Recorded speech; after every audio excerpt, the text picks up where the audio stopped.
नवम अध्याय। लिंग पूजन का महत्व। नंदीकेश्वर कहते हैं, ब्रह्मा और विष्णु भगवान शिव को प्रणाम कर चुपचाप उनके दाएं बाएं भाग में खड़े हो गए। उन्होंने पूजनीय महादेव जी को श्रेष्ठ आसन पर बिठाकर पवित्र वस्तुओं से उनका पूजन किया। दीर्घ काल तक स्थिर रहने वाली वस्तुओं को पुष्प वस्तु तथा अल्पकाल तक टिकने वाली वस्तुओं को प्राकृत वस्तु कहते हैं। हार, नूपुर, क्यूर, किरीट, मणि में कुंडल, यज्ञोपवीत, उत्तरीय वस्त्र, पुष्पमाला, रेशमी वस्त्र, हार, मुद्रिका, पुष्प, तांबूल, कपूर, चंदन एवं अगरू का अनुलेप, धूप, दीप, श्वेत शस्त्र, व्यंजन, ध्वजा, चंबर तथा अनेक दिव्य उपहारों द्वारा जिनका वैभव वाणी और मन की पहुंच से परे था, जो केवल परमात्मा के योग्य थे, उनसे ब्रह्मा और विष्णु ने अपने स्वामी महेश्वर का पूजन किया।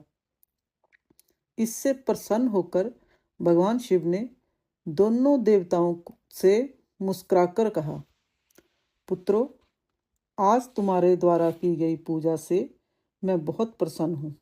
इसी कारण जय दिन परम पवित्र और महान होगा।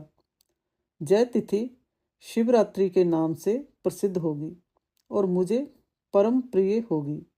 इस दिन जो मनुष्य मेरे लिंग अर्थात निराकार रूप की जा मेरी मूर्ति अर्थात साकार रूप की दिन रात निराहार रहकर अपनी शक्ति के अनुसार निश्चल भाव से यथोचित पूजा करेगा, वह मेरा परम प्रिय भक्त होगा। पूरे वर्ष भर निरंतर मेरी पूजा करने पर जो फल मिलता है, वह फल शिवरात्रि को मेरा पूजन करके मनुष्य तत्काल प्राप्त कर लेगा। जैसे पूर्ण चंद्रमा का उदय समुद्र की वृद्धि का अवसर है, उसी प्रकार शिवरात्रि की तिथि मेरे धर्म की वृद्धि का समय है। इस तिथि को मेरी स्थापना का मंगलमय उत्सव होना चाहिए। मैं मार्गशीर्ष मास में आद्रा नक्षत्र से युक्त पूर्णमासी या प्रतिपदा को ज्योतिमय स्तंभ के रूप में प्रकट हुआ था। इस दिन जो भी मनुष्य पार्वती सहित मेरा दर्शन करता है अथवा मेरी मूर्ति या लिंग की झांकी निकालता है, वह मेरे लिए कार्तिकेय से भी अधिक प्रिय है। इस शुभ दिन मेरे दर्शन मात्र से पूरा फल प्राप्त होता है।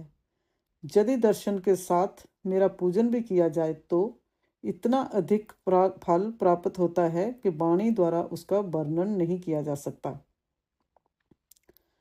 लिंग रूप में प्रकट होकर मैं बहुत बड़ा हो गया था। अतः लिंग के कारण यह भूतल लिंग स्थान के नाम से प्रसिद्ध हुआ।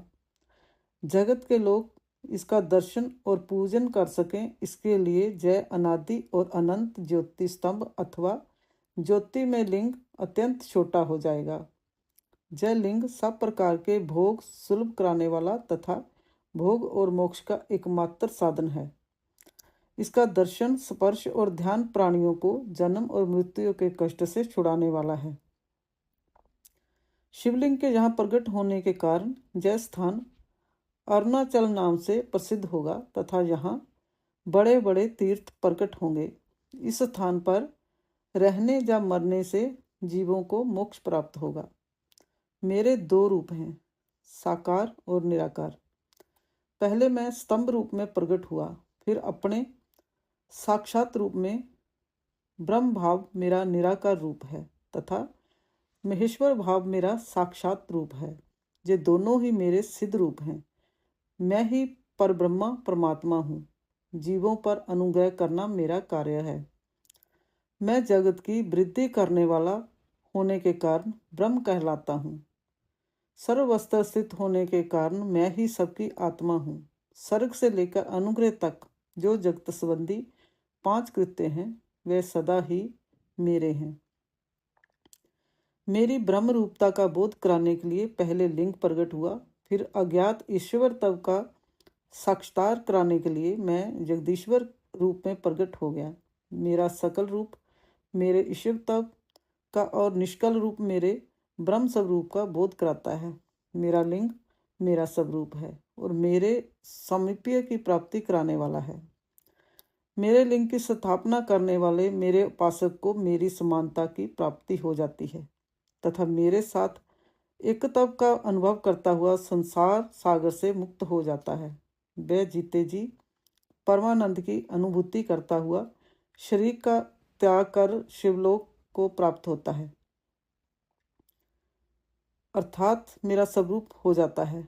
मूर्ति की स्थापना लिंग की अपेक्षा गौण है। यह उन भक्तों के लिए है जो शिव तत्व के अनुशीलन में सक्षम नहीं हैं।